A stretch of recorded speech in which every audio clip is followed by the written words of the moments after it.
Hey, what is up, mortals? Welcome to Season 1 Part 4 of What If Deku Was Trained by Stain. Now with that out of the way, let's get into the video. After the villain attack on the USJ resolving with Shigaraki, Hirohiri, and Namu escaping before finishing their bout with All Might, everyone was able to come out of the incident mostly unscathed aside from Aizawa and 18. The next day rolled around and Aizawa came to class and explained that the US Sports Festival was going to be their next endeavor. During lunch, the students enthused about the upcoming event, with Izuku getting swept away in the excitement alongside everyone. Having seen Uraraka's demeanor change from hearing about the festival, he realized he never asked why she wanted to become a hero. As Izuku, Ida, and Ochako made their way to the cafeteria, he asked her. The answer she gave, money, gave him a small physical reaction that luckily went unnoticed by his friends. Afterward, she explained the financial situation of her parents and how she wanted to help them. Her explanation didn't do much to change how he saw her goal. It still subscribed to the sick ideology of modern society. All Might peered around the corner of the hallway the three had been walking and asked Midoriya to join him for lunch. After telling Uraraka that he still had more questions for her and asking to continue the conversation another time, he went with the man. In the faculty break room, the two discussed his increase in the amount of one for all he could control, how much longer All Might could remain the symbol of peace, and the consequences of his retirement. All the while, the pro hero led the conversation to Izuku's performance in the upcoming sports festival. He conveyed to the boy that it was his opportunity to tell the world, "I am here," and show everyone that he was going to be the next All Might. Midoriya nodded in agreement, allowing his voice to fill with determination as he spoke. Right. If I want to not only going to save people but inspire them and change the way people think about the title hero, I need to stand out and lead by example. The skeletal blonde man looked at his apprentice with pride and the two finished their lunch. When the day ended, the door to Class 1 was crowded with students from other classes scouting them out. With Bakugo's attitude provoking the crowd, a purple-haired boy walked to the front of the crowd, declaring his dissatisfaction with the way the hero course was acting. The boy declared war on the class, saying he would get into the hero course, even if it meant replacing one of the students by showing them up in the sports festival. After some protest about how he had just represented the class and got the other students to hate them, Bakugo told his classmates that he didn't care since he was headed for the top. As Ida, Uraraka, and Midoriya were walking to the train station, Midoriya Uraraka if she wanted to hang out and get food. After he offered to pay for her, they decided to go for matcha. He still wanted to probe her about her reasoning for being a hero. Their conversation went from their home life to heroes, to the upcoming sports festival, and finally to Izuku's former training. Ochako had a mouthful of matcha when she brought it up, how to get so good at fighting. Izuku put down the matcha he was going to eat. He had a feeling this would lead to a long discussion. Someone trained me. He was the first person to tell me I could be a hero. Uraraka's face contorted in confusion as soon as she heard the part about this person being the first to tell Midoriya that he could be a hero. But you've got a super strong quirk. Why would people think you couldn't be a hero? Izuku knew what he needed to say. It was the lie he told everyone. I got my quirk really late. It's rare, but sometimes they don't manifest until later in life. I met him before I had my quirk and he taught me how to fight. He told me I had what it took to be a true hero and that it wasn't about fame, glory, or the money. Giving help that's not asked for. That's what makes a true hero. A soft look of awe that found its way onto Ochako's face turned into a just as soft smile as she spoke. He sounds like an amazing person. Sorta reminds me of when I first saw a hero in action. My parents were always exhausted, so what I really noticed were the expressions on everyone's faces. I love seeing people look happy, so it's natural that I'd want to help people who look troubled. Is there any way I can meet this mystery master of yours? Midoriya smiled at her response. He hadn't needed to poke around for what he wanted to hear. It just came up in conversation. Stain probably wouldn't have liked her, but she'd pretty much proven that she had what it took to be a hero to Izuku with what she said. He quickly shot down the idea of Uraraka meeting him and explained that he didn't even know where he was, just that he was still alive. The two continued to chat for a while before Midoriya decided he should go home.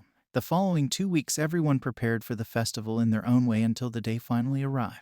As the students were moments away from the sports festival starting, Todoroki approached Midoriya and made his own declaration of war against the boy. Filled with determination, Midoriya told Shoto that everyone was aiming for the top and that included himself. Shortly after their exchange, the doors opened and they made it out to the first year's stage. Aizawa and Hisashi introduced themselves as the announcers. Midnight introduced the new students and had Katsuki say the athletes' oaths. In doing so, he provoked and riled everyone up by calling them stepping stones. After all the fuss, the first challenge was picked, the obstacle course. The students readied themselves, and as soon as they got the green light, everyone ran, clogging the entrance. The first to get out was Shoto, who froze most of the group behind him to the ground. Class 1 and many other students were able to avoid the ice, but compared to the previous numbers, it was nothing. Minda went to attack Todoroki with sticky balls but got smacked away by a faux robot.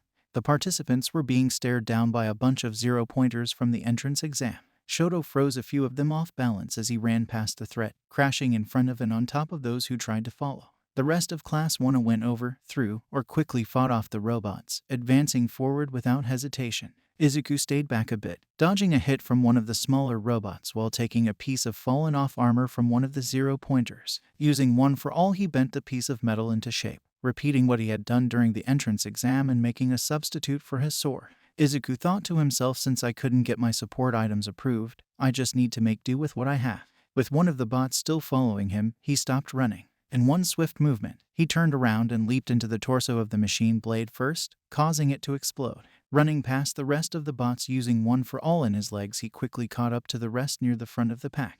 Reaching the second challenge, he ignored the ropes connecting all the platforms that stood tall over the seemingly endless abyss below. Jumping from platform to platform, he had passed Ida and took the spot behind Bakugo. Catching up to Todoroki and Katsuki, the first place became a toss-up of the three. As the finish line got closer and closer, Midoriya pulled further and further ahead of the two. With the landmines increasing in number and decreasing in distance between each other, Izuku got an idea. He slammed his foot into a large cluster of mines while propelling himself forward, increasing his speed and blasting through the finish line while pushing back the competition. Seeing that he was the first to enter the finish area, a relieved and proud smile plastered on his face. Before we get back into the story, I would like to say that we've got a second channel called Anime Deep Dive. Anime Deep Dive is a channel based on a variety of anime lore. If you are interested in content like this, make sure you click the icon on the top right corner or check the description below for a link to the channel. Now, with that out of the way, let's get back into the story. As the other students started piling in, a group of business students started talking about how interested people would probably become in Izuku with his performance in the obstacle course and his powerful quirk.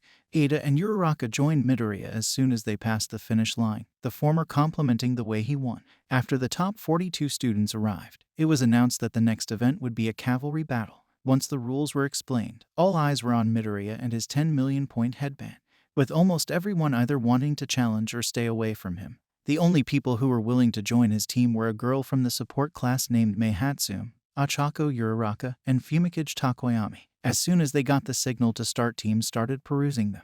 With Takoyami in the front, they were able to block oncoming attacks. With Hatsume and Uraraka in the back, they were able to use Mei's inventions and Ochako's quirk to increase mobility. After Minda destroyed one of Mei's overboots that they were using to escape and a failed attempt at the headband by Bakugo, the team was faced with Team Todoroki. With the halfway point passing, multiple teams tried to rush the two, only for Kaminari's lightning to blind them and Todoroki to freeze them in place to avoid any interference and take a couple of headbands.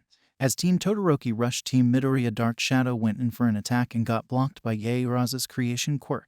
With only a minute left, Shoto had a mini arena of ice made to keep others out, and Team Midoriya Tenya gave Shoto a warning before using his Recipro boost to push past Midoriya faster than anyone could see and letting Shoto grab his head. With the opposing team's means of escape now gone, Team Midoriya rushed Todoroki to get their headband back. With 20 seconds left, Midoriya pushed away Shoto's defensive arm and grabbed the top couple headband around his neck. Checking the headbands, he realized they were only 70 points and 165 points. His team rushed back with 10 seconds left, only to run out of time. After dismounting from his team, the world around him started to disappear. Disappointment and despair started to take hold as he stood, staring blankly into the distance at nothing. He was trying to make a splash and he thought he failed. He needed to make it to the last event and show the world that he was here, but he failed. He needed to show people what a hero really was, and he failed in his first step. Incohesive muttering spewed from his mouth, getting weird looks from bystanders. The familiar voice of his friend calling him by his nickname snapped him out of it.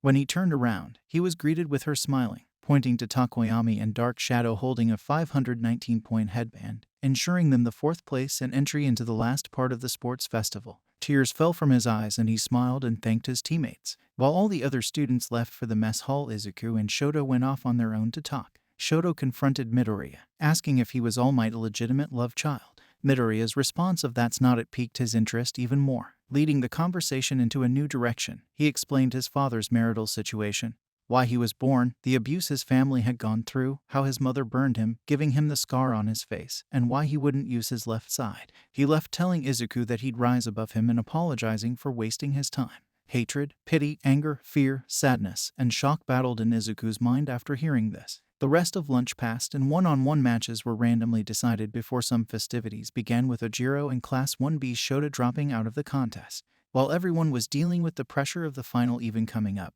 Midoriya was informed of what happened between Ojiro and his upcoming opponent during the cavalry battle, Izuku's first match, and the match to kick off the tournament was Midoriya vs. Shinso. As battle with Shinso leads Izuku to a newfound respect for the boy and hopes that he will be able to enter the hero course, Midoriya shows the world I am here with some spectacular upcoming battles. Once the dust is settled, the students pick out their hero names for their internships. Thank you all for watching the video to the end. Now there is a few more things that I'd like to go over before the video ends. On behalf of We The Celestials, I'd like to thank the writer for this video, as well as the editor for this video. Their details will be in the description. If you're a voice actor, editor, or writer, or you're interested in becoming one of those, go to the Discord that is in the description of this video and hit up the head of one of those areas. We're always looking for members to join us. That's it from us for today's video. So thank you all for watching, and don't forget to hit that subscribe button if you're interested and hit that like button if you liked the video. Until next time, peace out mortals, have an amazing day.